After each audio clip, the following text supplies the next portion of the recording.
the heart of Benin City, where the church bell rings in the morning and loud music shake the night, lived a young girl with two faces. By day, she wore long gowns and held her Bible tight. By night, she wore miniskirts, red lips, and high heels that echoed in clubs. They called her Ngozi.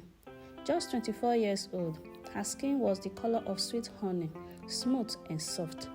Her dreadlocks were neatly styled into a long ponytail that bounced when she walked.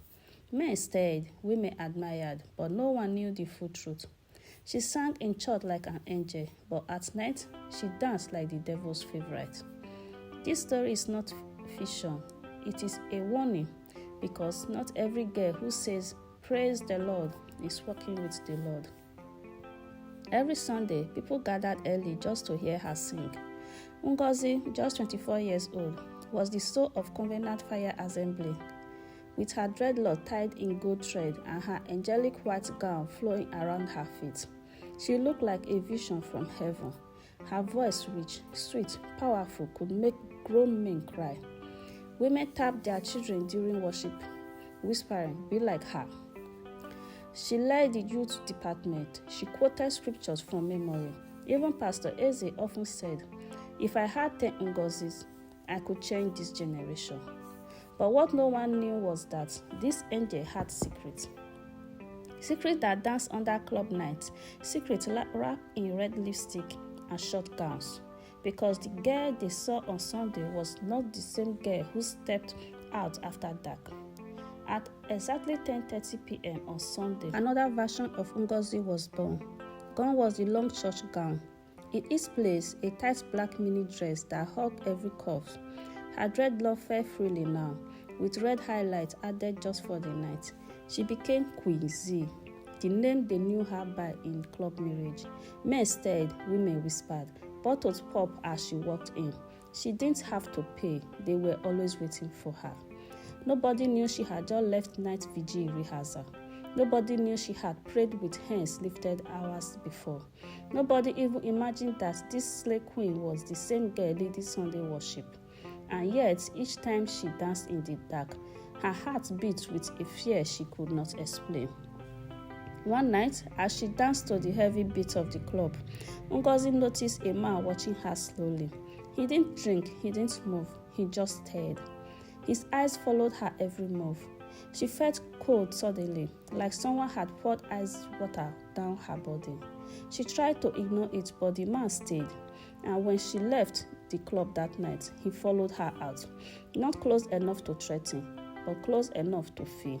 She hurried into her Uber. As he drove away, she looked back. The man was still standing there, still staring. Something told her, "He knows who I am." And for the first time, Ngozi felt that her two worlds were about to crash. That night, Ngozi had a terrible dream. She was standing on a mountain, dressed in her Sunday white, but her feet, they were muddy, dirty, covered in blood. She looked up and saw the church congregation pointing at her. She cried, she shouted, and Pastor Eze, he turned his back and walked away. Then fire fell from the sky, she screamed, but no one heard her. She woke up with sweat pouring down her neck. The fan above was spinning slowly. Her Bible lay untouched by her bedside. Ngozi got up, and for the first time in months, she knelt down to pray. But the words wouldn't come, only tears. The next day, Ngozi went to her mother's room to help clean. While dusting the shelf, she found an old notebook, faded and worn. She opened it, curious. Inside were prayers, deep personal prayers, written by her late mother. One entry read, "Lord, protect my Ngozi. Keep her from the traps of beauty. May the light in her never turn into darkness." Ngozi froze. Tears rolled down her cheeks. Her mother had seen it, even before it happened.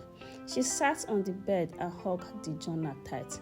The club, the men, the fame, none of it filled her soul. Only now did she realize she was empty, lost. But was it too late? Because the man from the club was not done with her yet. Sunday morning came, but Ngozi wasn't herself. She wore her usual white lace dress, packed her dreadlocks in a neat bun, and smiled like always. But inside, she was shaking. The dream, the man, the journal, they all haunted her. After the service, as she was leaving the church stand, Mama Ikechi, the old prayer warrior, pulled her aside. Mama's eyes were cloudy with age, but today they burned clear and sharp. Ngozi, she said in a low tone, your light is dimming. The spirit sees what man cannot. You are standing in a dangerous place. Turn back before the trumpet sound. Ngozi froze. Her lips trembled. She wanted to ask, but what do you mean? But her throat was dry. Mama Ikechi walked away slowly, humming a hymn. Ngozi stood there, breathless. How did she know? She whispered. And just as that thought faded, she looked up, only to see the same man from the club standing by the church gate. He wasn't smiling, he wasn't blinking, just watching her. That night, Ngozi stayed indoors. No slay queen outing, no club makeup, no dancing. She sat in silence with her mother's journal on her lap, flipping through pages of handwritten prayer and Bible verses. But at exactly 11:45 p.m., her phone buzzed. Unknown number. She picked. You hide your face in church, a deep male voice said. But I know your real name. I know where you dance. I know where you sleep. Ngozi's heart jumped. Who is this? She shouted. Silence. Then a chilly whisper. There is a price for living two lives, and your time is almost up. He hung up.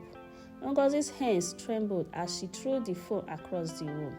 Tears flooded her eyes.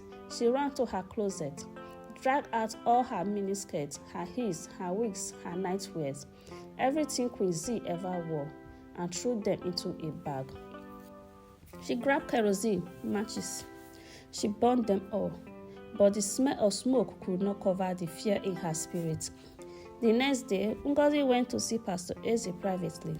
His eyes widened when she entered. She had no makeup, no earrings, just a plain dress and her natural dreadlocks, tied back with a scarf. She looked like a lost lamb. Pastor, I need help, she whispered, voice shaking. He offered her a seat and listened as she poured out her heart, the double life, the man, the dreams, the voice on the phone. For a long time, he said nothing. Then he stood, walked to the corner of his office, and opened a drawer. Inside was a list. He showed it to her. Her name was there.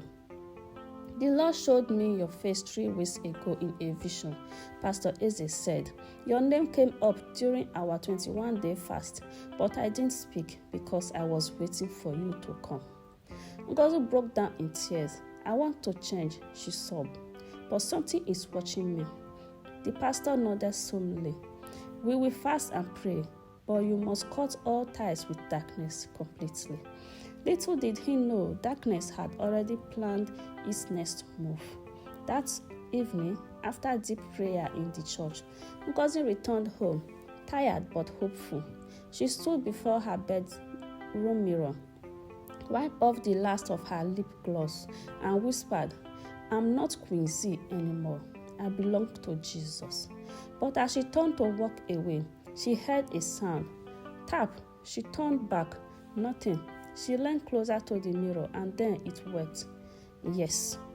A tear ran down the mirror's surface, slow, wet, real. She screamed, jumping back. The mirror shook violently, then shattered from within. The piece flew, one cutting her on the forehead. Blood dripped. She fell on her knees. Suddenly, her phone buzzed again. This time, it was a video message. She opened it, gasped. It was a video of her dancing in Club Marriage. But this time, the screen zoomed into the crowd. And the man from the club, he wasn't human anymore. His eyes glowed red. His feet didn't touch the ground. Ngozi fainted. When she woke up, Pastor Eze and Mama Ikechi were by her side. Her neighbor had heard her scream and called for help. The pastor sat in silence, holding the mirror piece that caught her. It had markings on it, strange, ancient markings. Mama Ikechi placed a hand on Ngozi's forehead. This is not just sin, she said softly. This is covenant. Ngozi blinked. What do you mean?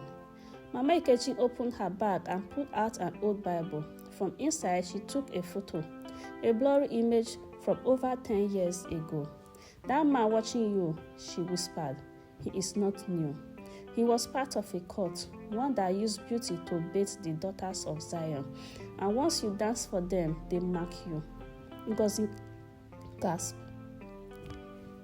She remembered her first night at the club, how a stranger gave her a necklace and called her the chosen one. She had laughed then, now she wanted to scream. Pastor Eze declared a 3-day dry fast for Ngozi, no food, only clean water. She was to sleep in the church hall under constant prayer. Every night, Mama Ikechi and other women surrounded her, calling on God with fire in their voice.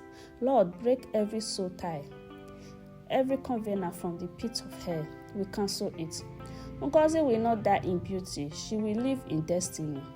Ngozi cried through the night. Visions tormented her. She saw herself in a wedding dress, running down a dark street. She saw the club man again, but this time his true form appeared. His face was no longer human, only hollow eyes and a wide evil grin. He whispered, "You were mine the day you said yes to fame." On the third night, during worship, Ngozi collapsed again. This time, her body shook violently. Her voice changed. She screamed words in a strange tongue. The room grew colder. Everyone fell on their knees and began speaking in tongues. "Let her go," Pastor Eze roared. There was silence. Then Ngozi let out a final cry, one that shook the walls. And then, peace. She lay still. After the prayer, Mama Ikechi gently wiped Ngozi's face and turned her head to check for bruises. That was when she saw it. A black mark behind her neck, shaped like an eye. It wasn't there before. Pastor Eze stared at it and took a step back. "It's a C, the mark of a spirit husband," he said gravely. Ngozi's eyes widened. "I never married anyone. I never said any vow." Mama Ikechi nodded solemnly. "You didn't say it with words, my dear. You said it with your life. The club, the drinks, the charms they gave you, the dance you did that night, and they crowned you Queen C. That was the marriage." Ngozi began to cry. "So what do I do now?" Pastor Eze lifted his Bible. "You fight. This is a spiritual war. We will dig deep, and God will dig deeper." They anointed her neck and covered the mark with fresh white cloth. The fast was not over. Now it was personal, because if Ngozi didn't win this battle, her soul would forever belong to darkness. On Sunday, Pastor Eze did something shocking. He called Ngozi to the altar during service. The whole church gasped when she stepped out. Her head was bowed, her face bare. She wore no jewelry, no fashion, just simple dress. Whispers filled the air. Pastor Eze raised his hand and said, "Today we break the power of shame." Then he handed Ngozi the microphone. She took a deep breath. "My name is Ngozi. I lived a double life. Church by day, slave queen by night." Gasps echoed across the church. She continued, "I danced in clubs, I drank, I allowed demons to use my beauty. But I'm standing here because I was almost lost until God sent people to rescue me." She broke down crying. The hall was silent. Then a woman from the back shouted, "Thank you, Jesus." Suddenly, people began to rise.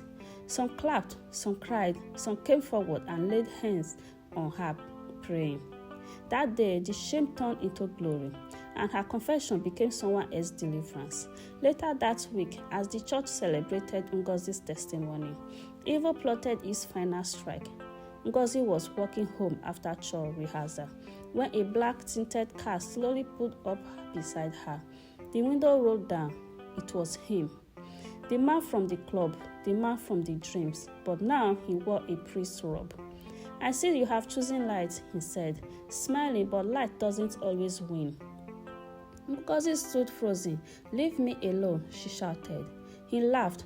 "You think confession will erase the covenant? There is still a price." Then he tossed something from the car, a black necklace. the same one he gave her the night she became Queen C. Put it back on one more time and I will make all of this go away. Ngozi picked it up slowly. Her fingers trembled.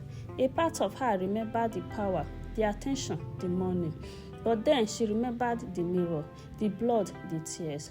She dropped the necklace and crushed it under her heels. I am not yours anymore. The man's face twisted, and the car vanished in smoke. That night, Ngozi returned to church and went straight to the altar. She knelt down, lighted a candle, and opened her mother's old journal. Inside was a final page she had never seen before. It reads, "If my daughter ever gets marked, let her know that fire purifies.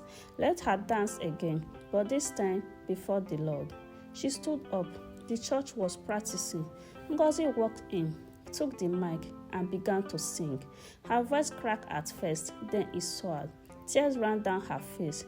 She didn't sing to impress, she sang to be free. And the entire room felt it. The chains breaking, the heavens opening, the fire of God falling.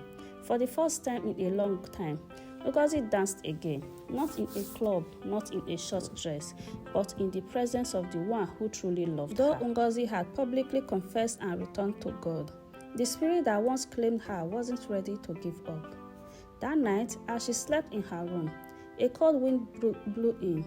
Her Bible on the table flap open to Psalm 91. Her body shivered under the bedsheet.